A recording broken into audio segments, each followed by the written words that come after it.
వాళ్ళ చర్చిలు మసీదులు ఆయన నిర్మాణం చేసుకుంటాడు.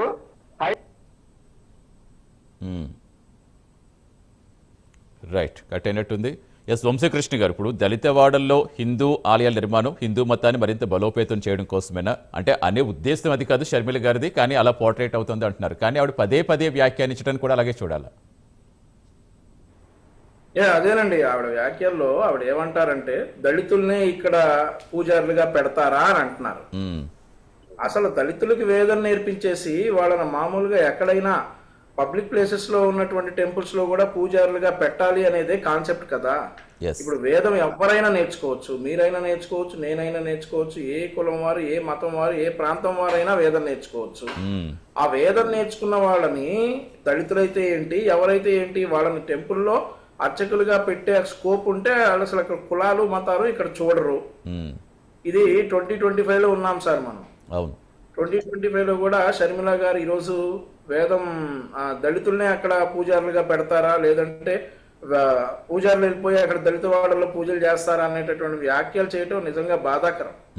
అయితే మరొక విషయం ఏంటంటే సార్, ఇక్కడ ఇప్పుడు షర్మిల గారి కుటుంబంలో ఆవిడకి హిందూ మతాల మీద కొంచెం అవగాహన తక్కువ.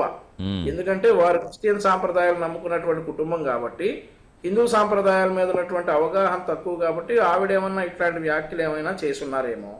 ఇక శ్రీవాణి ట్రస్ట్ విషయానికి వస్తే, ఇందాక రవికిరణ్ గారు చెప్పారు శ్రీవాణి ట్రస్ట్ ఉద్దేశం ఏంటో, అది స్థాపించినప్పుడే ఆ ట్రస్ట్ పెట్టినప్పుడే దాని ఉద్దేశం ఏంటనేది క్లియర్ గా పబ్లిక్ లోకి చెప్పి ఒక తిరుమల తిరుపతి దేవస్థానం బోర్డు మెంబర్స్ అందరూ కూడా ఏకీభవించి పెట్టినటువంటి ట్రస్ట్ అది.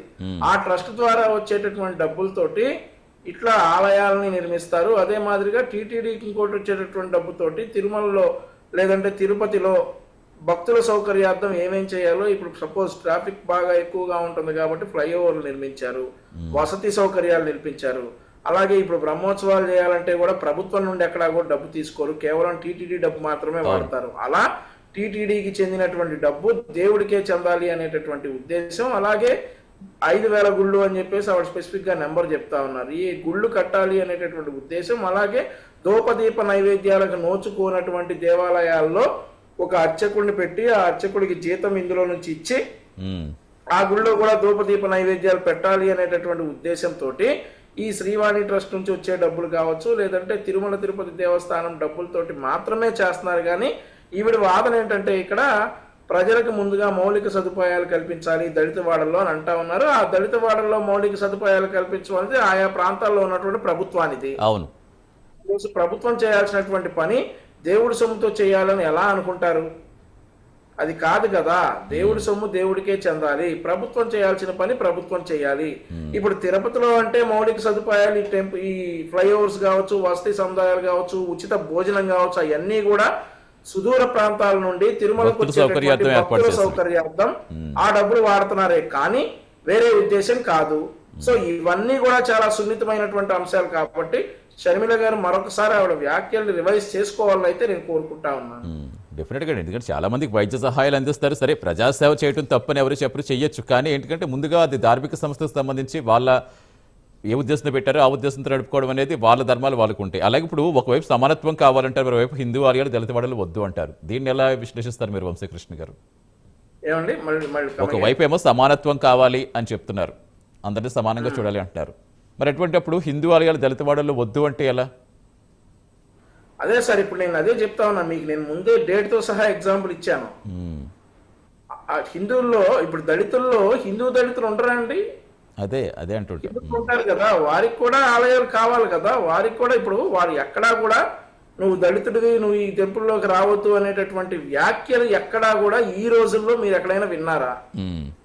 నేను అదే మీకు డేట్ తో సహా చెప్పింది ఏంటంటే ఏప్రిల్ 16, 2018 ఒక దళితుడిని భుజాన మోసుకొని గుళ్ళోకి తీసుకెళ్ళినటువంటి పూజారి గారు. అవును, ఎందుకంటే దేశవ్యాప్తంగా ఇది ఒక అవగాహన కావాలి, దేశవ్యాప్తంగా దేవుడి దగ్గర అందరూ సమానమే అని చెప్పేసేటటువంటి ఒక అవగాహన రావాలి అనే ఉద్దేశంతో ఆ రోజు సౌందరరాజన్ గారు ఆ పని చేశారు.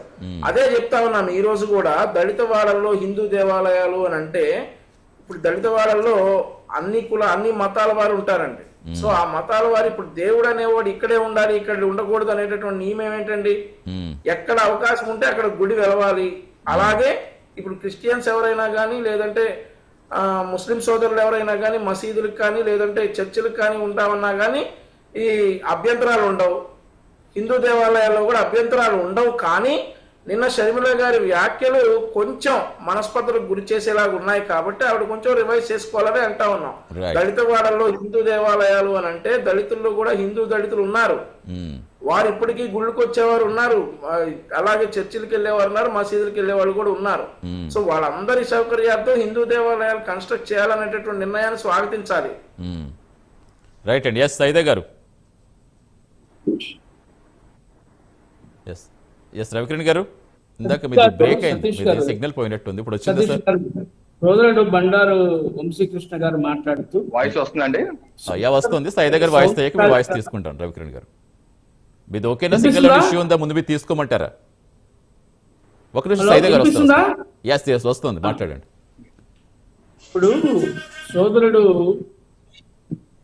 వంశీకృష్ణ మాట్లాడుతూ సౌందరరాజన్ గారు ఒక దళిత యువకుడిని భుజాల మీద ఎత్తుకొని గుడి ప్రవేశం చేయించాడు మాట్లాడారు. సంతోషం. కానీ మనం గతాన్ని ఒకసారి పరిశీలిస్తే ఇప్పటి వరకు కూడా కొన్ని ప్రాంతాల్లో దళితులకి దేవాలయాలు ప్రవేశమైనటువంటి పరిస్థితులు మనం చూస్తాం.